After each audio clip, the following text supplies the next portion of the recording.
The fear of business doesn't come from the fear of failure. The fear actually comes from right inside of us. The fear actually is that someone else in our exact same position would have done better. Someone would have made different decisions and would have enabled our businesses and our lives to build bigger, better, and faster. That's just nonsense. You can't be except where you are today. Zen philosophy talks about that we need to start from where we are. In order to move forward past the 5 steps of success, past the fear, and yes, sometimes past the failure, we need to let go.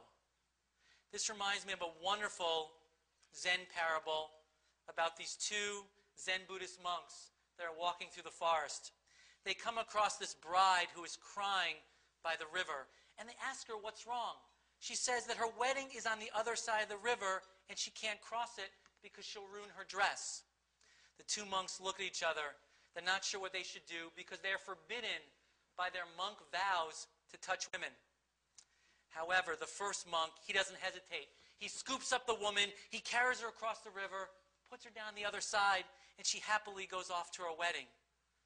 The second monk, seeing what has happened, races across the river, screaming at the first monk, "How could you have touched this woman?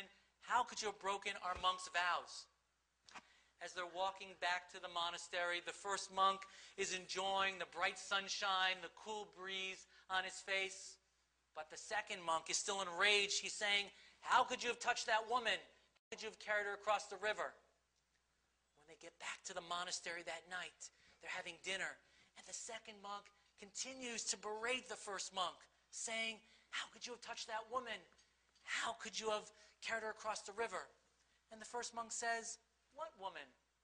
The second monk says, "The woman you carried her across the river." The first monk said, "I only carried her across the river. You carried her all the way back to the monastery." In business, to get true business confidence, we need to let go of whatever our last business result was. This rubber band ball represents your last business result. When it's a success, we want to hold it close, right? We want to cherish it. We want to show everyone what we've achieved. We want to frame it on our wall. We want to get a trophy, right, so we can put it on our desk. And when it's a failure, what do we want to do? We also want to cherish it. We want to hold it close. We want to hide it, right, because we're ashamed. In order to develop true business confidence, we need to take whatever the last result was and let go if it's success or failure and bounce so you can take the next action you need in order to get to your next great success.